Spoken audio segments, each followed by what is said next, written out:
আসসালামু আলাইকুম। বিএনপি সরকার ক্ষমতায় আসার পরে মব মব সন্ত্রাস পুরোপুরি দমনের ব্যাপারে আমরা আশাবাদী হয়েছিলাম এবং স্বরাষ্ট্রমন্ত্রী সাউদির আহমেদ তিনি বারবার বলেছেন যে আর মবের রাজত্ব আর এই দেশে চলবে না। আমরা বারবারই আশান্বিত হয়েছি এবং কোনো কোনো ক্ষেত্রে পদক্ষেপ নেওয়া হয়েছে, কিন্তু অনেক ক্ষেত্রে আবার এই পদক্ষেপে ঢিল দেখা গেছে। মব হয়নি একেবারেই বিএনপি গভর্নমেন্টের সময়, এটা বলা যাবে না। কিন্তু আমার কাছে একটা ঘটনা, এই বিচ্ছিন্ন ঘটনাটি আমি আপনাদের সামনে একটু তুলে ধরেছি। আমার কাছে মনে হচ্ছে বাংলাদেশে মবের রাজা কারা, মব সম্রাট কারা? বাংলাদেশে মব সম্রাট চোখ বন্ধ করে 24-এ গণ আন্দোলনে যে ছাত্ররা মাঠে নেমেছিল, তার থেকে যে ছাত্ররা মাঠে রয়ে গেছে ধান্দা ফান্দা করার জন্য, রাজনীতি করার জন্য, ক্ষমতায় যাওয়ার জন্য, বা মোটা দাগে যদি বলি ওই জুলাই প্ল্যাটফর্ম, ইনকিলাব মঞ্চ, এনসিপি করার জন্য, ছাত্র জনতা, তৌহিদি জনতা নামে এই গ্রুপটাই সবচেয়ে বেশি মব করেছে। বিএনপি সরকার ক্ষমতায় আসার পরে এরা কিছুটা ধাক্কা খেয়েছিল। কিন্তু একটা বিচ্ছিন্ন ঘটনা আমাকে মনে করিয়ে দিচ্ছে যে এরা কি অ্যাসিড টেস্ট করছে, যে দেখি আমরা মবটা আবার করতে পারি কিনা। একটা ছোট্ট ঘটনার দিকে আপনাদেরকে নজর দিই, এবং এই ঘটনাটা মব কিনা আপনারা বিচার করবেন। তবে মব করার একটা প্র্যাকটিস, এটা কি নিঃসন্দেহে বলা যায় না? দেখেন, বঙ্গবন্ধুর, আচ্ছা, সে হচ্ছে রংপুরের গঙ্গাচড়া উপজেলায়, রংপুরের গঙ্গাচড়া উপজেলায় একজন ইউনিয়ন কাউন্সিল চেয়ারম্যান। তিনি আওয়ামী লীগ করতেন, নৌকা মার্কা নিয়ে তিনি আওয়ামী লীগে ইলেকশন করেছিলেন।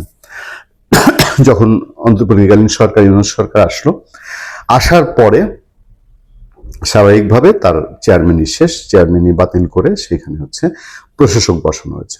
সেই ভদ্রলোক ভালোই সিস্টেম জানেন। তিনি আওয়ামী লীগের নৌকা মার্কার চেয়ারম্যান, কিন্তু তিনি পল্টি দিয়ে বিএনপিতে জয়েন করেছেন, এবং বিএনপিতে জয়েন করার পরে আবার জেলা প্রশাসন সার্কুলার দিয়ে ওই ইউনিয়ন চেয়ারম্যানকে আবার ইউনিয়ন চেয়ারম্যান হিসাবে দায়িত্ব দিয়ে দিয়েছেন।